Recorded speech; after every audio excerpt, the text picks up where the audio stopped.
Bonjour à tous et bienvenue dans Bonjour chez vous. On est content de vous retrouver. Dernière journée de cette magnifique semaine. Comme le disait hier Pasteur Dorothée, si vous mettez en pratique tout ce qui a été dit cette semaine, vous allez être victorieux dans votre vie. Hallelujah. On termine en beauté. Amen, amen. On parle de l'angoisse aujourd'hui. Comment briser ces chaînes et je suis très bien accompagnée, comme je vous le disais hier en fin d'émission. J'ai le plaisir d'accueillir le fils de Pasteur Dorothée, le pasteur Louis Radja. Bienvenue. Tu vois comment je Bonjour t'envoie ça bien. Evelyne, bonjour Franck. Hello Louis, ça va? Ça va super. Très Excellent. content d'être avec vous à nouveau dans Bonjour chez vous. Eh ouais, à nouveau, parce que tu étais plus jeune à l'époque, tu avais quoi, 17 ans, je j'avais pense? à peine 18 ans. À peine 18 ans, et tu étais venu dans Bonjour chez vous. C'est ça. On avait fait une rubrique C'est mon histoire ensemble, Ouais. mais aussi tu étais venu vraiment sur le plateau et tu nous avais, moi je sais pas si tu t'en souviens, mais il nous avait impressionnés. Je me rappelle un tout petit peu. Tu étais Ouais. super Ouais, à vraiment. l'aise. C'est pas prévu, Non. c'était vraiment au feeling. On a improvisé ça dans la loge avant de commencer. Ah, mais si tu voudrais venir Moi, je me suis dit, bon, il va peut-être dire 2-3 mots et tout. Non, t'as pris ta place, tu nous as édifiés et tout, c'était génial. Un chemin de prédicateur tout tracé. Ouh là là. Puisque aujourd'hui, bah oui, tu prêches aussi à l'église donc Paris C'est ça. Centre Chrétien, aux Ouais. côtés de ta maman.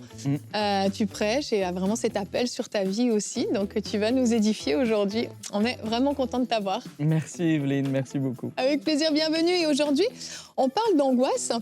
Et c'est pas pour rien qu'on a choisi ce thème, c'est que ça fait partie aussi de ton témoignage, de ce que tu as vécu. Tu as eu à lutter avec l'angoisse, on en parlera tout à l'heure, Eh tu oui. pourras nous raconter ce que tu as vécu. Mais c'est vraiment quelque chose de vécu. Tu nous parles du haut de ton jeune âge, tu as vécu des choses que tu as apprises et qui t'ont permis d'avoir la victoire sur l'angoisse. Et ça, c'est important, c'est précieux. Donc on t'écoutera tout à l'heure. Mais pour l'instant, si tu es prêt, on va commencer tout de suite avec la pensée du jour.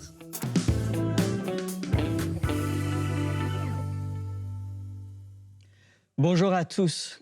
L'angoisse est une horrible prison intérieure. Et Dieu veut que nous en soyons totalement libres, parce qu'elle peut nous empêcher de rentrer dans la destinée qu'il a de prévu pour nous. On peut vraiment identifier deux styles d'angoisse, celle qui vient de l'extérieur, comme des oppressions démoniaques, et celle qui vient de l'intérieur, qui est toujours reliée à la crainte de l'avenir, au fait d'être vraiment dans l'inquiétude de ce qui est incertain. Mais Jésus nous a dit des choses très importante à ce sujet. Et il nous a donné un remède à l'angoisse que j'aimerais vous partager dans ces quelques minutes. Il a dit dans Jean 14, 27, « Je vous donne ma paix. Je ne vous donne pas comme le monde donne. » Ce verset nous montre deux choses. Premièrement, la paix nous appartient. En tant qu'enfant de Dieu, on mérite et on a comme héritage de vivre dans la paix, de profiter du magnifique voyage que Dieu vous a donné, qui est votre vie. Et ça, c'est un cadeau qui vient de Dieu. Et deuxièmement, sa paix, elle est surnaturelle. Le monde place sa paix sur des choses, sur l'argent, sur la notoriété, sur le fait d'avoir des diplômes, une position sociale. Nous, notre paix, elle est appuyée sur le ferme rocher, sur le roc qui est Christ et qui est la connaissance et la révélation de sa parole. Amen. Souvent, quand je lis ma Bible, je me rends compte, en fait, si on vivait au niveau de la parole de Dieu, à quel point on ferait des choses extraordinaires et à quel point on ne se limiterait pas. Lorsque l'on connaît toutes ces promesses, lorsque l'on connaît toutes ces belles choses qu'il nous dit, vraiment, on vivrait à une dimension au-dessus et c'est de là où Dieu nous appelle. Donc, vraiment, ce que je peux dire, le remède pour se libérer totalement de l'angoisse et vivre la vie que Dieu t'appelle à vivre et de prendre possession de cette paix qui va chasser toute angoisse. Mais comment prendre possession de cette paix? Pour cela, il te faut véritablement le renouvellement de la pensée. Le renouvellement de la pensée, c'est un sujet vaste et vous avez appris cette semaine avec ma mère sur comment maîtriser ses pensées. Mais véritablement, le renouvellement de la pensée, c'est penser comme Dieu pense. Et lorsqu'on pense comme Dieu pense, on voit comme Dieu voit.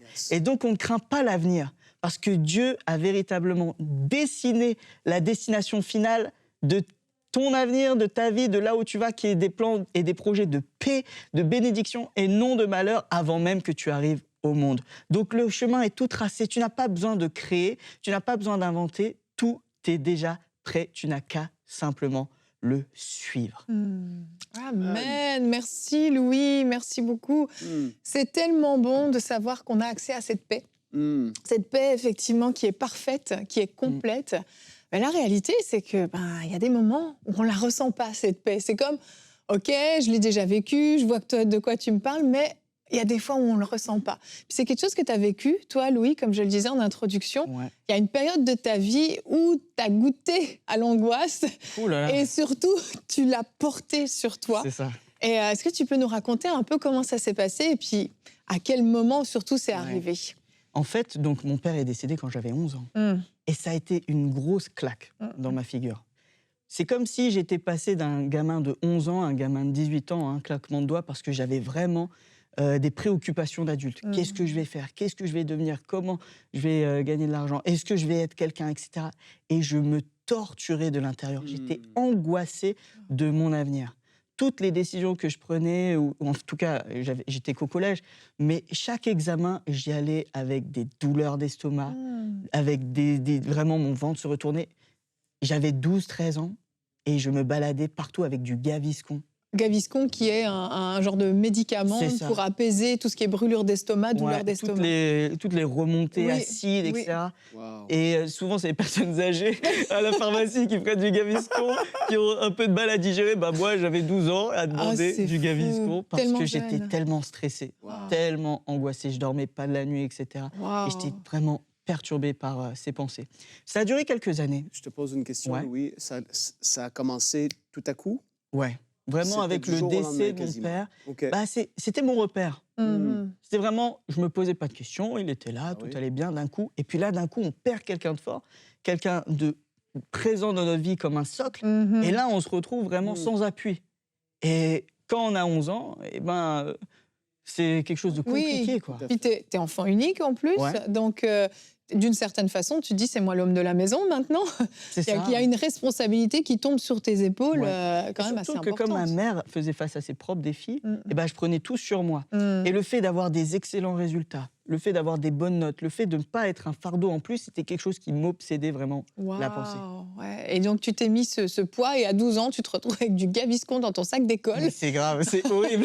Ah là là, c'est fou. Donc insomnie, douleur à l'estomac, remontée acide, tout ce qui va avec. C'est ça. Même à un moment, à 15 ans, je crois que j'ai commencé à perdre des cheveux. Quelque chose comme ça. Ah oui, c'était un gros niveau d'angoisse quand même. Ah oui, gros niveau de stress. Et pourquoi je posais la question à Louis, c'est parce que souvent, les témoignages de ceux qui vivent ça, et peut-être qu'il y en a qui suivent l'émission et qui ne savent pas mettre le doigt dessus, mais c'est souvent lié à un événement, un truc déclencheur. Il faut, dans certains cas, en tout cas, c'est très important de le savoir pour pouvoir, à quelque part, on va en parler dans l'émission, mais briser un peu ce cycle-là de l'angoisse, premièrement, où est-ce que ça a commencé? Parce qu'il y en a qui se disent, mais comment ça, je vis ça, quoi? Et puis toi, ça avait commencé à ce moment-là. Mais en effet, il y avait vraiment des symptômes qui accompagnaient un peu tout ça. C'est fou. Mais quand on parle de plusieurs années, c'est long, c'est des souffrances. Ouais, ça a bien duré au moins jusqu'à ce que j'arrive à fin de seconde et j'ai un choix à faire. En France, à l'époque, c'était soit j'allais faire un bac S ou un bac ES. Et ça m'obsédait l'esprit. Oui, c'est comme deux filières, pour ceux qui ne sont pas familiers. C'est vraiment deux scientifique et économique. Voilà. Souvent, la scientifique est un peu plus compliquée avec les mathématiques, etc. Et moi, je me posais des questions. Est-ce que je vais échouer? Est-ce que je vais réussir à prendre le niveau en mathématiques? Et je pense que dans mon lycée, j'étais le dernier à faire ce choix. Et à un moment, je me tourne vers Dieu. Et je dis, OK, j'ai besoin d'un truc là, parce que là, je suis en train de vraiment le Gaviscon ne suffit plus. Là, j'ai besoin d'une aide surnaturelle. Et j'ouvre ma Bible au hasard. Je l'ouvre comme ça. Alors, je ne conseille pas à tout le monde, à chaque fois qu'ils ont besoin de trouver une solution, d'ouvrir leur Bible au hasard et de voir la première chose qui apparaît. Et en fait, je tombe sur un passage qui est Exode 23, 20, et qui dit « Voici, j'envoie un ange devant toi pour te protéger en chemin et pour te faire arriver au lieu que j'ai préparé. » C'est notre verset du jour, Louis. C'est notre verset du jour. C'est drôle, c'est pas volontaire, hein. C'est impressionnant. Je suis surprise, c'était pas volontaire. Tu veux le lire? On peut le réafficher. Ouais. Louis l'a très bien lu, mais je peux le relire. Mais oui. Pour que les gens le voient. Écoute, Dieu veut parler à quelqu'un. Yes. Donc Exode 23, 20, comme tu l'as dit, qui est notre verset du jour. Voici, j'envoie un ange devant toi pour te protéger en chemin et pour te faire arriver au lieu que j'ai préparé. Et donc tu tombes sur ce verset. Que c'était pas prévu, qu'on ne s'était pas coordonné sur ça. Non, c'est absolument pas volontaire. Ok, écoute, ça doit bénir quelqu'un, absolument. Mais quand j'ai lu ce verset, j'ai eu une paix de Dieu surnaturelle qui est venue sur moi. Parce que je me suis rendu compte que, en fait, j'avais maintenant la confiance dans sa conduite. Que c'était lui qui décidait mon chemin et c'était pas à moi, avec ma pioche, de créer mon chemin, ma voie et de tout acquérir. Wow. La seule chose que j'avais besoin, c'était de le suivre. Et ça devient beaucoup plus simple quand on doit suivre le Saint-Esprit, quand on doit suivre Dieu, que de simplement créer tout par soi-même. Ah, wow. Et quand j'ai eu ce passage-là, j'ai eu la paix de Dieu et toutes ces angoisses-là ont disparu. Comme ça, comme elles sont arrivées un peu du jour au lendemain, elles sont parties du jour au lendemain, simplement avec cette parole. Un avant et un après le moment où j'ai lu ce verset. C'est fou quand même. Parce que j'ai compris que j'étais accompagné et aidé. Et comme je le disais tout à l'heure, la Bible est remplie de choses merveilleuses, de versets quand on les lit, que dans les psaumes, toutes les fois Jésus dit « ne vous inquiétez de rien », etc. Mais souvent, c'est de l'information que l'on a en nous, mais ça n'est pas une révélation dans la mesure où l'on ne vit pas à ce niveau-là. On garde nos angoisses, on garde nos inquiétudes, on essaye toujours de maîtriser les choses là. Mais là, j'ai eu vraiment un réma de Dieu qui m'a libéré totalement de l'angoisse. Énorme, énorme. En fait, tu as compris que tu avais... Parce que autant ton père, ton papa, le pasteur Salvaraj Raja, était ton pilier, c'était lui, ta sécurité d'une certaine façon. Là, tu l'as perdu, donc il n'y avait plus rien. Tu as compris que tu avais un Père céleste en fait, qui prenait soin de toi, sur qui tu pouvais t'appuyer, en qui tu pouvais avoir confiance, et qu'il était avec toi tout le temps en fait. C'est fou parce que c'est hyper important de comprendre ça. Et bien souvent, quand l'angoisse domine, on n'a plus conscience de la présence de Dieu, on n'a plus conscience qu'on est accompagné, qu'on est porté et qu'il y a quelqu'un qui veille sur nous, même si on ne le voit pas, on ne le ressent peut-être pas physiquement. Et en préparant cette émission, j'ai voulu faire un sondage. Je me suis demandé à quel point les gens pouvaient souffrir d'angoisse. Et j'étais quand même très surprise du résultat. Et encore une fois, je vous remercie parce que vous êtes très sincères et vous avez été plusieurs milliers à répondre à ce sondage. Je vous le rappelle, c'est sur notre chaîne YouTube, dans l'onglet des posts. Et je vous ai demandé, donc, vous arrive-t-il d'être angoissé ? Et vous avez été quand même 43% à dire oui, et c'est une vraie souffrance. Donc 43% de notre audience vit cette angoisse au quotidien finalement. 35% oui, mais j'arrive à la maîtriser la plupart du temps. Mais ça veut dire qu'elle est encore là, même si elle est maîtrisée, elle est encore là. 14% j'en ai souffert, mais aujourd'hui j'en suis libérée, alléluia, gloire à Dieu. Et 8% qui ne ressent pas d'angoisse. J'étais super étonnée quand j'ai vu ces chiffres et ça m'a fait vraiment mal au cœur, mais je me suis dit, il faut qu'on parle de ce sujet-là parce que c'est une réalité pour beaucoup de monde. L'angoisse, c'est pas la peur. Hein. L'angoisse, tu sais, tu l'as vécu. C'est une anticipation catastrophique du futur, en fait. C'est horrible parce qu'on ressent des choses vraiment, sincèrement, profondément à l'intérieur de nous. Et c'est comme être dans un tunnel qui n'a pas de fin, en fait, et il n'y a pas de lumière au bout. C'est comme un tunnel fermé, un peu. C'est dur, quand même. J'aimerais qu'on puisse lire ensemble quelques versets, mais comme une proclamation sur la vie des gens. Parce que Louis, c'est la parole qui a fait que, surnaturellement, ça l'a parti. Et on croit dans un Dieu du surnaturel, vous le savez, à EMCI, et je crois que juste là, il peut y avoir des personnes qui vont vivre une délivrance, qu'il va y avoir des chaînes qui peuvent être brisées, et qu'un passage peut amener la paix dans ton cœur. Toi, tu suis. Tu es peut-être en route vers le travail, vers l'école, et comme Louis vivait, tu sens dans ton estomac, tu as une pression, tu as quelque chose qui est là. Et j'aimerais qu'on puisse juste lire quelques versets et prendre un court temps pour prier avant d'aller un petit peu plus loin. Parce que je crois que le Seigneur veut vraiment agir dans la vie de plusieurs personnes. Amen. La parole déclare, et si tu suis, tu es à la maison, ferme les yeux. Si ça te concerne, tu es dans le métro, peu importe tu es où, le train, ferme les yeux et fais juste reçois maintenant. La parole dit, psaume 34, verset 5, « J'ai cherché l'Éternel et il m'a répondu.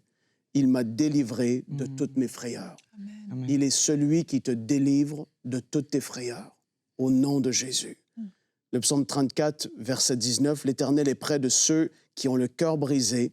Il sauve ceux qui ont l'esprit dans l'abattement. » Et c'est ce que beaucoup vous vivez en fait. C'est l'âme et vous êtes abattus, vous êtes courbés, vous avez vécu des choses très, très compliquées. Et là, aujourd'hui, c'est le jour du relèvement. Je veux te le dire, te proclamer sur ta vie que c'est un jour de relèvement. Amen. 1 Pierre 5, verset 7, « Déchargez-vous sur lui de tous vos soucis, car lui-même prend soin de vous. » Philippiens 4, versets 6 et 7, « Ne vous inquiétez de rien. » Et je veux le rappeler à quelqu'un, ne t'inquiète de rien. Mais en toute chose, fais connaître tes besoins à Dieu par des prières, des supplications, des actions de grâce. Et la paix de Dieu gardera vos cœurs et vos pensées en Jésus-Christ. Je prie vraiment que tes pensées soient gardées en Jésus-Christ.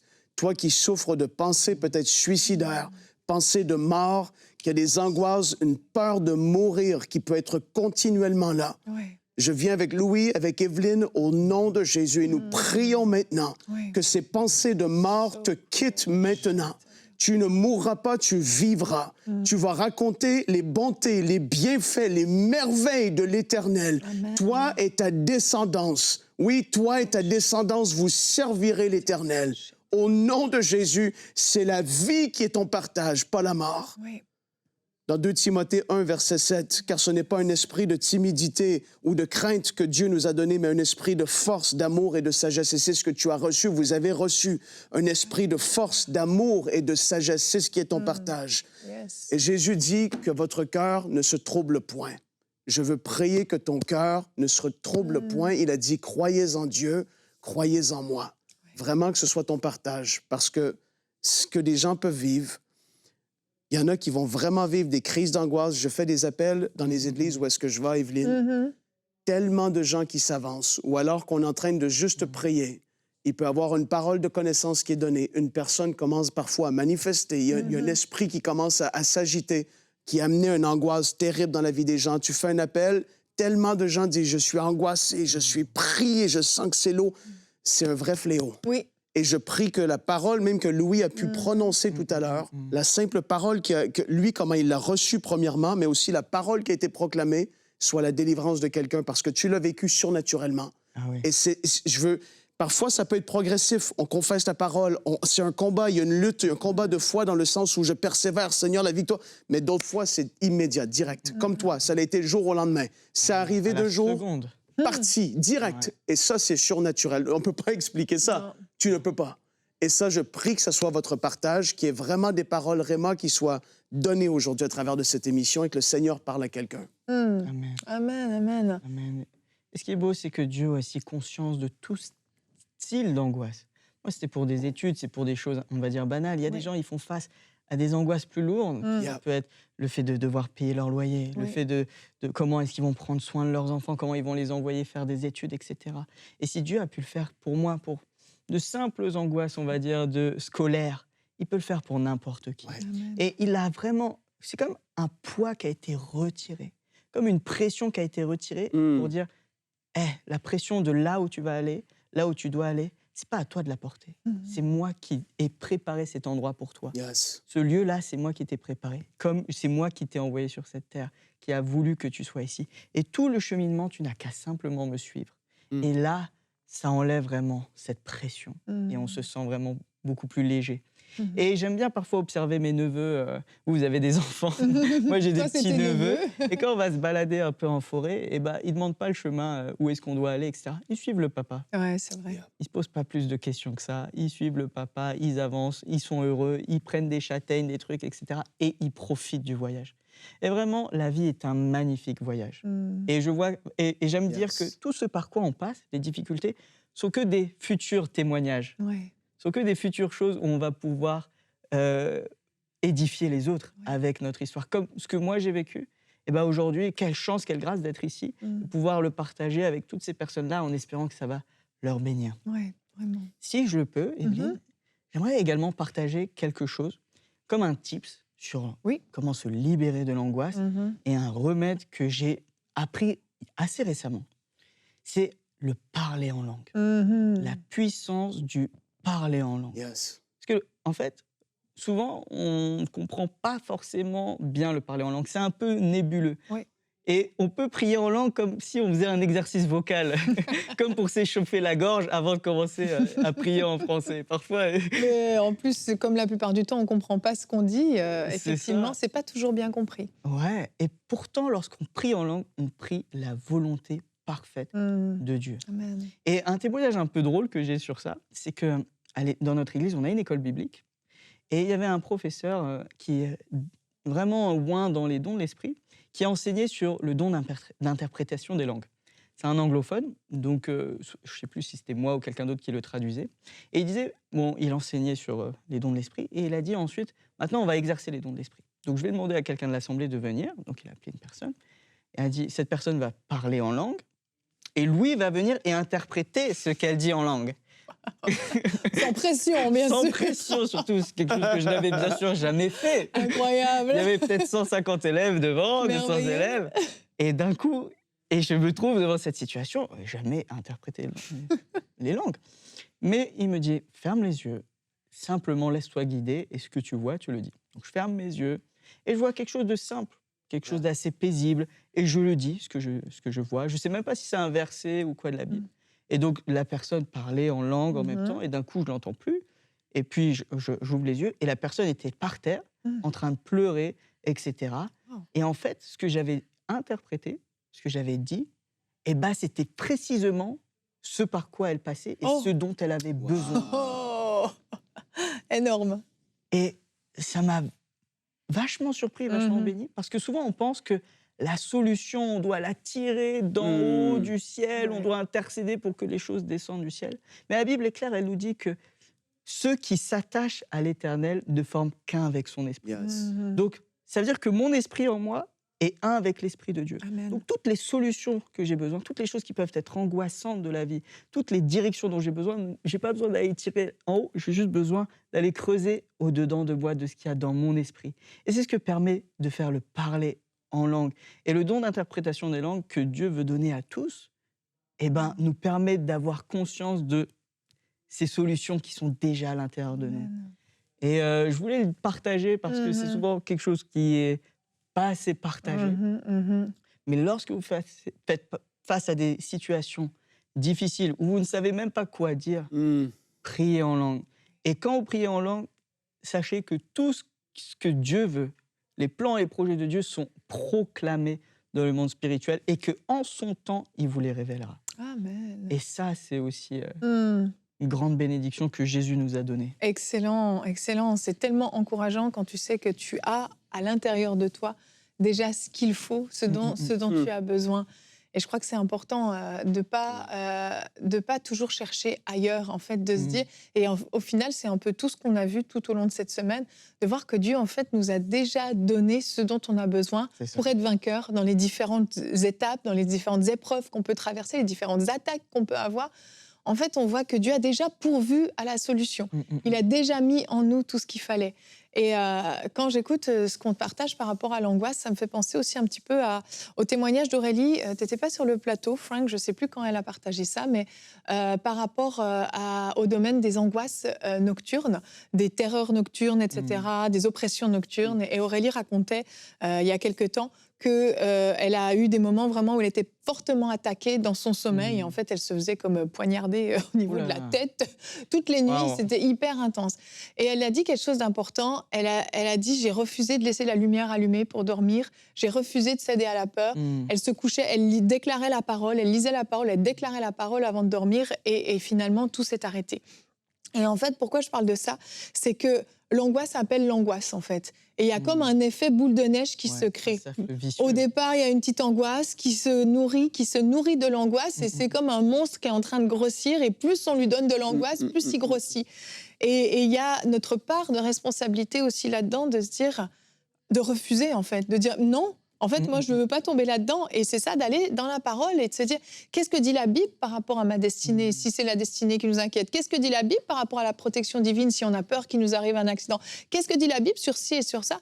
Et de venir se nourrir de ça, et tu parlais du renouvellement de l'intelligence, de venir se nourrir de ça et de se dire, non, en fait, ces peurs-là, je n'en veux pas, parce que je sais ce que la Bible dit par rapport à ça et je sais que mon Dieu est bon et qu'il est fidèle. Et là, au lieu d'alimenter et puis de nourrir ce monstre de l'angoisse, finalement, on l'affame de plus en plus jusqu'à ce qu'il lâche son emprise. Ouais, et puis je crois aussi que souvent on en parle par rapport au péché, le fait de pouvoir démasquer, d'amener à la lumière le fait que tu vis ça ou que Louis vivait ça, etc. Si tu es quelqu'un qui vit des crises d'angoisse, d'aller vers un autre, tu vois, des fois c'est drôle, on a peur de paraître pas assez spirituel, on a peur de paraître, on n'a pas la foi pour vaincre ici et tout, et on se familiarise avec ça. Et comme ça peut être le cas avec d'autres soucis dans la vie, tu viens que tu adaptes ta vie et tu vis avec et tu vis autour de ça. Oui. Comme si maintenant, ben, ça fait partie de ma vie et je vais faire en sorte que... Et là, c'est pas qu'on ne veut pas dire que c'est pas une réalité, on n'est pas en train de nier, mais on est en train de dire que la paix de Dieu et la paix que Louis, aujourd'hui, vit dedans. Quoi. Là, tu vis ta vie, c'est plus comme c'était avant. Ah non, merci Seigneur. Hein. Alléluia. Mais tu vois, entre guillemets, ça aurait pu être comme ça parfois toute la vie. Il y en a qui vont s'accoutumer à ça et puis qui vont faire... Ouais. On veut juste aujourd'hui encourager quelqu'un à aller vers quelqu'un d'autre et de dire, écoute, je vis ça. Tu paraîtras pas faible. Tu vas pas paraître ci ou ça. Non, tu vas mettre à la lumière. On prie ensemble. Et alors que cette chose est mise à la lumière, elle peut vraiment, vraiment perdre de sa force aussi parce que tu penses que tu es la seule personne qui vit avec ça, alors qu'un sondage montre qu'il y a des milliers et des milliers de personnes qui, juste en répondant à ce sondage, vivent ça. Tout à fait. Je veux dire, c'est pas quelque chose qui est anodin, mais il faut pas vivre avec ça toute notre vie. C'est ça, c'est pas une normalité. Il faut sortir de ça. Oui. Et il faut pouvoir vaincre par la parole, oh, alléluia, par l'œuvre de la croix, ce que Jésus a accompli. Il a porté, lui-même a traversé un moment comme ça afin que nous, on en soit libérés. Quoi. Et donc, il faut s'approprier de l'œuvre de la croix, ce qu'il a fait, et qu'on puisse vivre victorieusement. Et toute cette semaine, comme on l'a dit, c'est une semaine de victoire, Evelyne. Alléluia! Louis vient clôturer la semaine de victoire dans les pensées, dans le non-pardon, dans tous la peur, l'angoisse qui est un autre niveau. Il faut sortir de ça, il faut vivre victorieusement. Vraiment que le Seigneur nous aide. La vie n'est pas sans défi, mais il a fait un chemin pour qu'on puisse être victorieux à tous les niveaux. Amen. Merci, Seigneur. Amen. C'est pour la liberté que Christ nous a affranchis. Alléluia! Et Louis, tu as terminé tes études pour finir quand même, pour clore le témoignage. Finalement, tu as pris commerce ou bac S finalement? J'ai pris le bac S, celui qui me faisait peur. Et tu l'as fait? Et je l'ai fait, je l'ai réussi et Alléluia. Plus que réussi. Sans Gaviscon. Sans Gaviscon. J'étais même un peu trop cool parce que pour la petite anecdote, je suis arrivé en retard au bac, je me suis pas réveillé.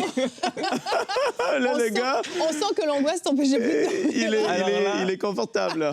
C'est ça. Excellent, excellent. Merci Louis, c'était tellement bien de t'avoir à nouveau. Vraiment, bonjour chez vous, merci témoignage, d'être venu. Ça va devenir une habitude, hein, si on reçoit ta maman, on te reçoit, hein, je te le dis déjà. Merci beaucoup. Et nous, on vous remercie d'avoir été avec nous tout au long de cette semaine. Et vraiment, on déclare oui, la victoire et la liberté sur vos vies, que vous puissiez vous approprier ce qui a été partagé. Et on se retrouve lundi pour de nouvelles émissions de Bonjour chez vous. Passez un très, très bon week-end.